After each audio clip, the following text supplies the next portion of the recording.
Hello everyone, welcome to Ticker. I am Priyanka Singh and today we will be studying the chemistry and the topic would be the matter and its states. Okay. So जिन भी बच्चों को ऐसा लगता है कि chemistry से डर लगता है, क्या ये केमिस्ट्री क्या है, it's such not so good thing and ऊपर से जाती है, समझ में नहीं आता कुछ भी, तो you are going to change your mind. You won't think like that anymore. Why? Because we are going to change your approach. ठीक है, हम लोग क्या करेंगे, we will proceed step by step. पहले हम समझेंगे कि हम पढ़ना क्या चाह रहे हैं, and once you get the concept of what you are learning, you will not need to just mug it up. ठीक है, आपको कुछ रट्टा मारने की जरूरत नहीं पड़ेगी कभी भी, if you get the concept of what you are learning. तो chemistry and biology, the whole science is all about concept. You just have to get the concept and you won't need to rectify anything. ठीक है, तो yes, we will go step by step. First we will learn the concept of it and then we will apply the concept. And you can, if you know, you have immense and many and various unlimited ways of applying your concept. So that's the fun of science actually. So yeah, let's get into the video without any further chit chat. Okay, so हाँ, जो बच्चे हमसे पहली बार आज जुड़ रहे हैं तो उन्हें मैं बता दूं कि we have started this course dedicated to the defence examination. ठीक है, जैसे CDS, NDA, AFCAT and all the examinations. तो yes, you will be guided here for your examinations. If you want to sincerely try for your examinations, yes, you are at the right spot. Here you will be guided by the experts. We have cracked this exam so many times, so yes, we have some experience and we will use that experience. You can use that experience to ease out your preparation, to help you out. Yes, we are here. So yes, without any further delay, let's get into the topic. The topic is the matter. Matter क्या है? सबसे पहली चीज कि what is matter. Matter is everything that you see. The thing that you don't see, you can't see, is the matter. Matter, anything that occupies a space and has a mass is called matter. अब ये चीज हम लोगों ने बचपन से पढ़ते आ रहे हैं कि भाई जो भी चीज स्पेस ऑक्यूपाई करती है और उसका मास कुछ होता है, that is called as matter. बचपन से पढ़ते आ रहे हैं, इसमें कोई डाउट नहीं होना चाहिए कि हाँ भाई कोई भी चीज अगर स्पेस ऑक्यूपाई ऑक्यूपाई कर रही है, कुछ जगह ले रही है और उसका मास है, तो वो क्या है? मैटर है. We are also matter, but हम थोड़ा लिविंग मैटर है. ठीक है, तो we don't call each other matter a matter तो क्या एस. No, you don't do that. You have names, you are living, and yes, that is different from the non living things. तो yes, matter क्या है? The definition itself says anything that occupies space and possesses a mass is termed as matter. Okay, पढ़ लिया हमने, अभी देखा था थोड़ी देर पहले. फिर the matter is made up of small particles. ठीक है, क्या कहना चाह रहे हैं? मैटर जो है वो स्मॉल पार्टिकल से बनता है. ये कौन सा कलर है? ओके, सो मैटर जो है वो क्या है? स्मॉल पार्टिकल से बनता है. ठीक है, छोटे छोटे पार्टिकल्स ज्वाइन होते हैं आपस में, उसको वो क्या करते हैं, जैसे हम लोगों ने बायोलॉजी में पढ़ते हैं कि छोटे छोटे जो सेल्स हैं जो दिखते भी नहीं है, वो सेल्स मिलते हैं तो क्या बनाते हैं? टिश्यू बनाते हैं, पूरी ह्यूमन बॉडी बनाते हैं या फिर पूरी एक लिविंग ऑर्गेनिज्म की बॉडी बनाते हैं. तो वैसे ही जो मैटर है, मैटर की बॉडी भी जो क्या है, किससे बनी होती है? छोटे छोटे पार्टिकल, छोटे छोटे मॉलिक्यूल से बनी होती है, जिनको हम लोग क्या कहते हैं? एटम बोलते हैं. तो जैसे ह्यूमन बॉडी या फिर कोई भी लिविंग ऑर्गेनिज्म का एक structural and functional unit of life क्या होता है? सेल होता है. वैसे ही मैटर का स्ट्रक्चरल यूनिट क्या होता है? उसके एटम्स होते हैं. ठीक है, तो यहाँ पर ये क्या कह रहे हैं? जो मैटर के is made up of small particles. Small particles, बहुत सारे स्मॉल पार्टिकल्स ऐसे रहते हैं मैटर में, और वो मिलकर क्या बनाते हैं? छोटे छोटे पार्टिकल्स मिलकर क्या बनाते हैं? एक बड़ा मैटर बनाते हैं. वो कितना भी बड़ा हो सकता है, छोटा हो सकता है, बड़ा हो सकता है. It's on them. ठीक है, फिर next point is there are intermolecular spaces between the constituent particle of the matter. अब ये बहुत इंटरेस्टिंग चीज है कि जो इंटरमॉलिक्यूलर स्पेसेस किसको कहते हैं? ठीक है, अब ये यहाँ पे आपने देख लिया. ठीक है, ये पूरा एक मैटर है. सपोज ये this thing is also a matter. ठीक है, ये बोर्ड भी एक मैटर है. The camera is a matter, the laptop is a matter. तो everything that occupies space has mass and it is called as the matter. तो ये suppose कोई भी मैटर है एक्स वाई जेड, उसके बीच के जो जिससे वो बना हुआ होता है, जिसके जो पार्टिकल से बना हुआ होता है, वो पार्टिकल्स हैं. तो ये क्या कह रहा है कि इंटरमोलिकुलर स्पेसेस होती हैं मैटर के बीच में, मैटर के जो पार्टिकल्स होते हैं उनमें इंटरमोलिकुलर स्पेसेस होती हैं। अब ये इंटरमोलिकुलर स्पेसेस किसको कह रहे हैं? ये कह रहे हैं ऐसी वाली स्पेसेस को, ये जो स्पेसेस हैं, ठीक है, जो एक मैटर के बीच की, ये वाला मैटर है और ये वाला मैटर है, इसके बीच दो मैटर के पार्टिकल्स के बीच में, सॉरी दो पार्टिकल्स हैं, एक मैटर के दो पार्टिकल्स हैं और उन दोनों के बीच में जो स्पेस होती है, एक मॉलिक्यूल दूसरा मॉलिक्यूल, मतलब और दोनों की इंटर कॉलेजेस इंटर रूम, ये जो होते हैं, मतलब word is the between two units. Inter molecule means two molecules के बीच की, intra molecule means within the molecule, molecule के अंदर की। तो we are talking about between two molecules, intermolecular spaces. Intermolecular spaces जो हैं इन पे ये होती हैं कहाँ? मैटर के मॉलिक्यूल्स के अंदर, मैटर के जो कॉन्स्टिट्यूएंट पार्टिकल्स हैं उनके बीच में होती हैं। कहाँ होती हैं? ये कोई तो भी मैटर है, उसके पार्टिकल्स हैं 1 2 3 4 5 6 7 8 9 जितने भी हैं, ठीक है, तो उनके बीच में क्या है? ये इंटरमॉलिक्यूलर स्पेसेस हैं। एक मॉलिक्यूल दो मॉलिक्यूल के बीच में जो स्पेसेस होती हैं वो क्या होती हैं? Intermolecular spaces. अब ये बहुत इंटरेस्टिंग चीज है कि इनके बेसिस पे पूरी की पूरी जो मैटर है उसका क्लासिफिकेशन दे दिया गया है कि अगर ये स्पेसेस जो है वो बहुत कम होंगी तो क्या होगा? सॉलिड हो जाएगा। थोड़ी ज्यादा होंगी एवरेज तो क्या होगा?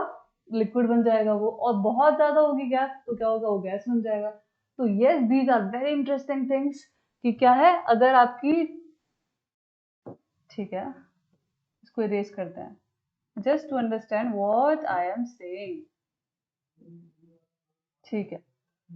तो ये क्या कह रहे हैं कि ये एक पर्टिकुलर सॉलिड के लिए अपन देखते हैं, हाँ, दिस इज फॉर सॉलिड, ऐस लिख देती हूँ मैं।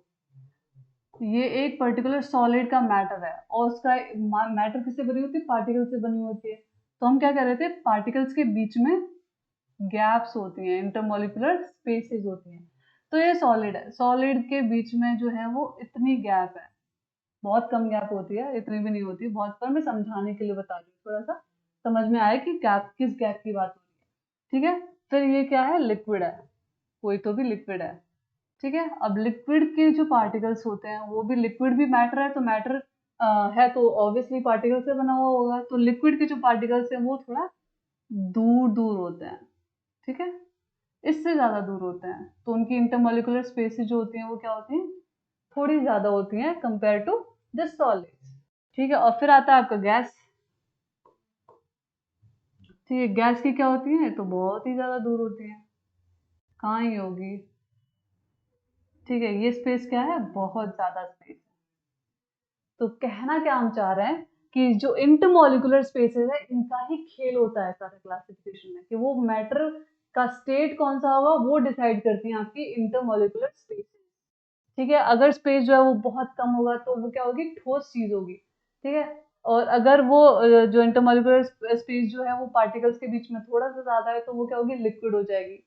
और अगर बहुत ज्यादा है तो ऑफ कोर्स इधर उधर घूमेंगे, कोई बीच में कोई कंट्रोल नहीं है तो आ रहे हैं घूमेंगे, सारे गैस के पार्टिकल्स जो होते हैं वो, उनमें कोई बॉन्डिंग नहीं होती है, वो कहीं पे भी घूमते हैं। तो yes, what I am trying to say is कि अगर आप बहुत पास पास अरेंज करते हो कोई भी चीज को तो इट बिकम्स सॉलिड, थोड़ा दूर रखते हैं तो वो थोड़ा उसमें फ्लेक्सिबिलिटी रहती है कि हाँ, तो वो एक दूसरे के ऊपर स्लाइड कर पाती है और क्या होती है? फ्लेक्सिबल होती है बॉन्ड्स, तो इसीलिए वो थोड़ा फ्लो कर सकते हैं। और जो गैसेस होते हैं बहुत दूर होते हैं, तो ऑफ कोर्स, तो आप जब सपोज कि जब आप कोई भी बीड्स की कोई एक माला बोल रहे होते हो, ठीक है, तो you have a thread, you have beads, तो आप बीड्स को एकदम टाइटली अगर आप पैक करोगे, ठीक है, बहुत टाइटली आप पैक करोगे तो it becomes a very solid and एकदम स्ट्रिक्ट सी एक लाइन बन जाएगी, ठीक है। बट क्या करते हो आप? उसको थोड़ा हल्का सा और एकदम लूजली पैक करोगे तो फिर वो थोड़ी सी फ्लेक्सिबल रहेगी। और जब आप उसको एक एक इतने बड़े धागे में दो या एक या दो ही आप मोती डालोगे तो ये स्टेबल है, लाइक वेरी डिस्टेंस, कोई वो नहीं है, एक दूसरे से इंट्रैक्शन नहीं होगा, it would be very flexible. So yes, this is the thing which happens in the matter also. Okay, so I was just trying to explain the concept. So you just have to use your brain, and accordingly you can think of many examples. All right. So the fourth point is the matter may be classified as follows.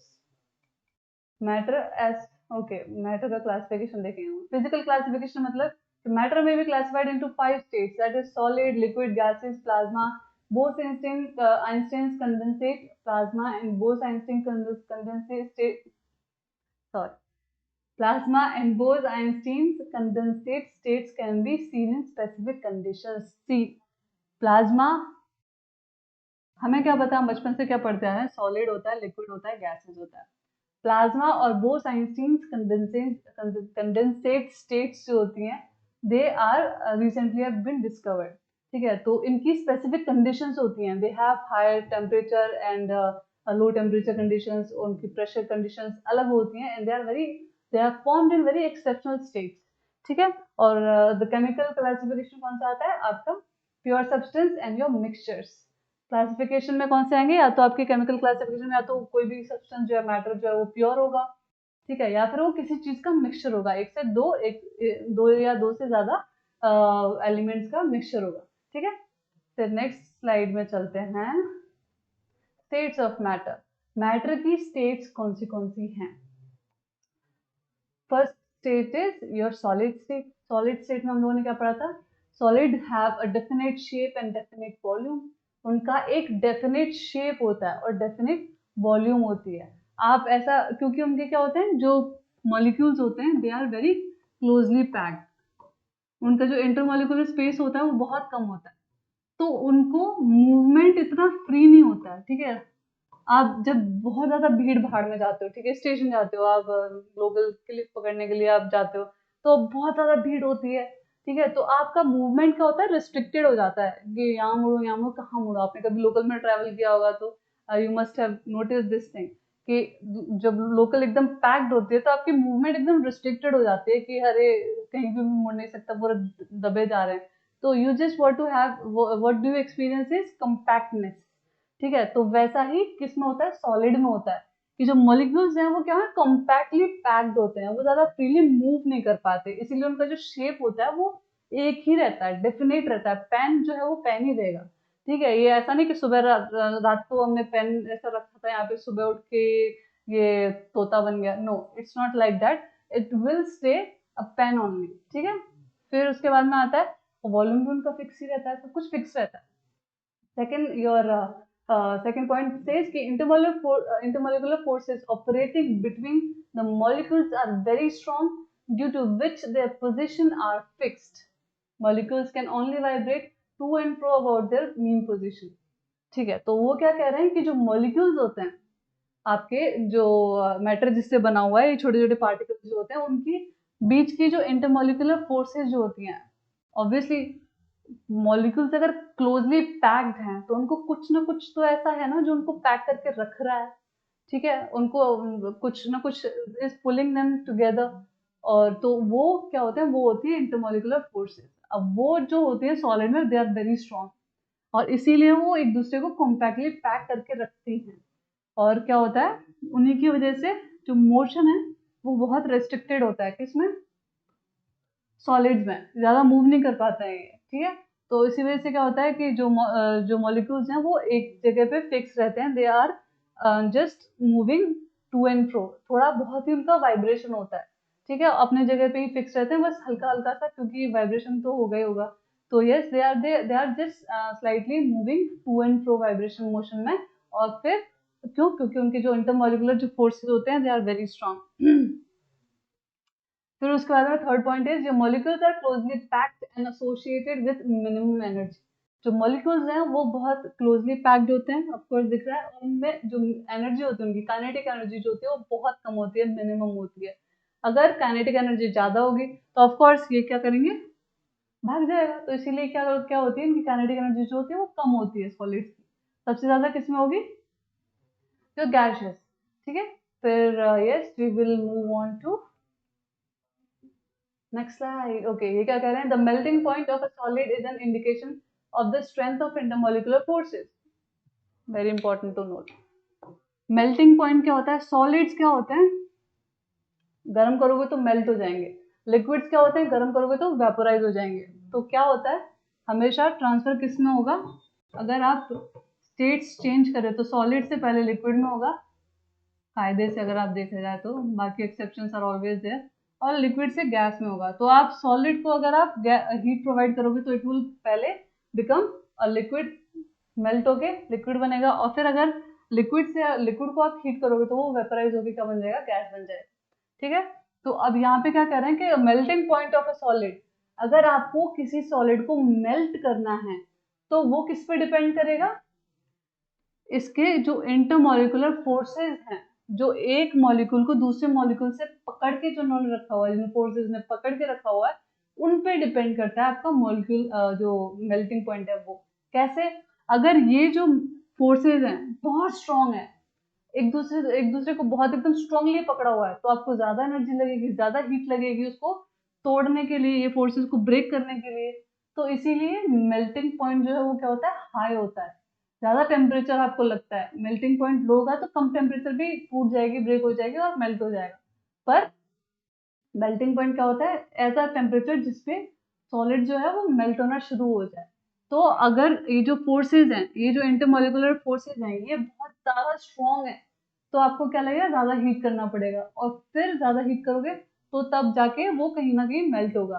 ठीक है, तो यहाँ पर क्या होता है, क्या देखा हमने कि ये जितनी स्ट्रॉन्ग होंगी उतना ज्यादा उसका मेल्टिंग पॉइंट होगा।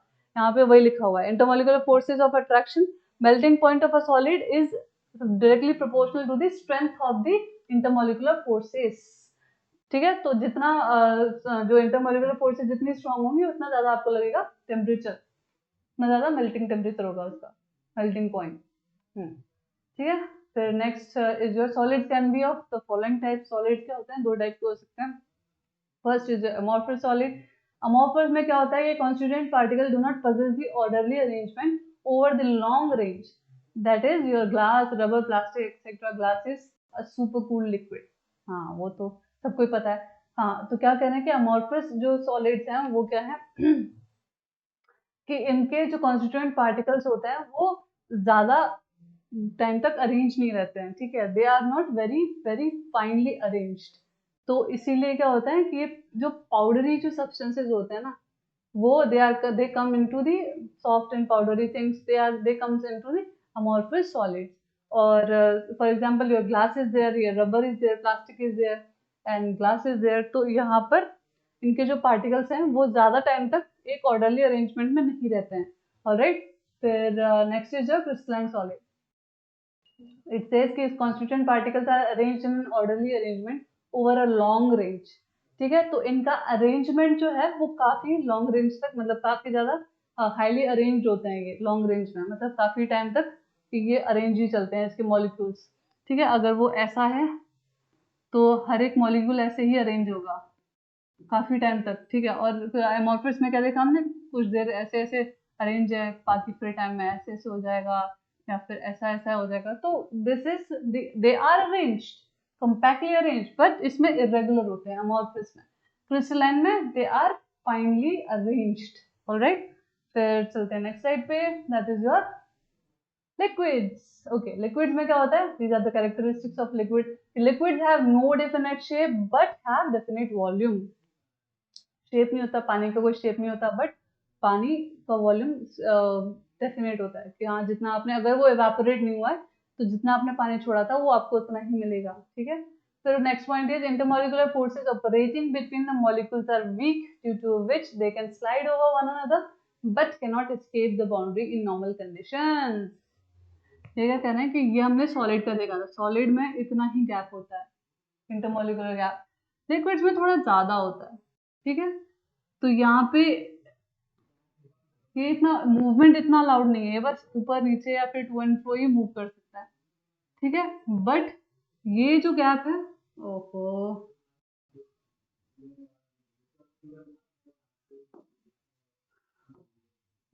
ये जो गैप है वो क्या है, काफी ज्यादा है। ठीक है, तो मूवमेंट तो कर ही सकता है बट इतना भी ज्यादा नहीं है कि ये जो इंटरमॉलिक्यूलर फोर्सेज हैं वो उनको एस्केप करके भाग जाए।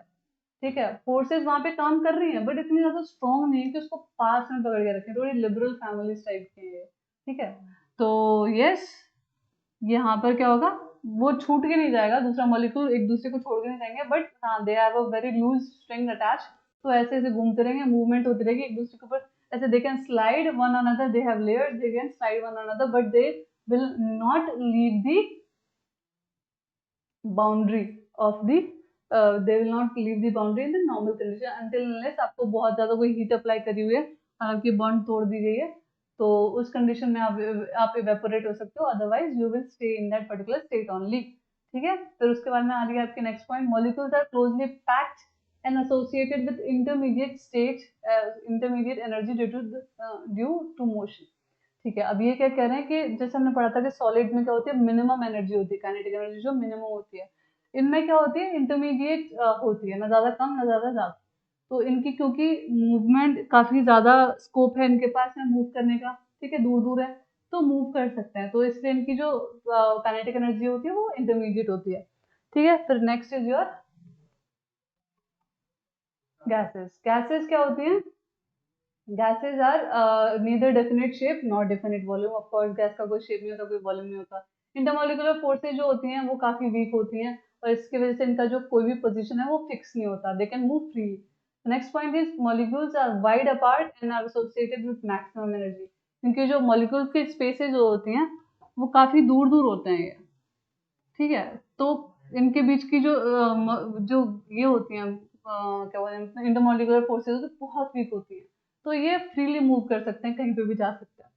फिर next is your gases exert pressure on the walls of the container due to the collision of molecules with the walls of the container। तो अगर आप गैसेस को किसी भी कंटेनर में रखोगे या फिर ऑफ कोर्स कंटेनर में गैस अगर खाली है तो होगी, तो if it is not a vacuum तो जो कंटेनर के जो गैस मॉलिक्यूल्स हैं वो क्या करते हैं, कंटेनर के वॉल्स पे अपना प्रेशर एक्सर्ट करते ही हैं। Of course it happens. Okay, so yes, this is all for today's video, today's lecture, and if you have any doubt in this, you can always ask, you can comment down below, and I'll be very happy to answer all those questions. Until then, keep on revising, keep on preparing. Okay, thank you.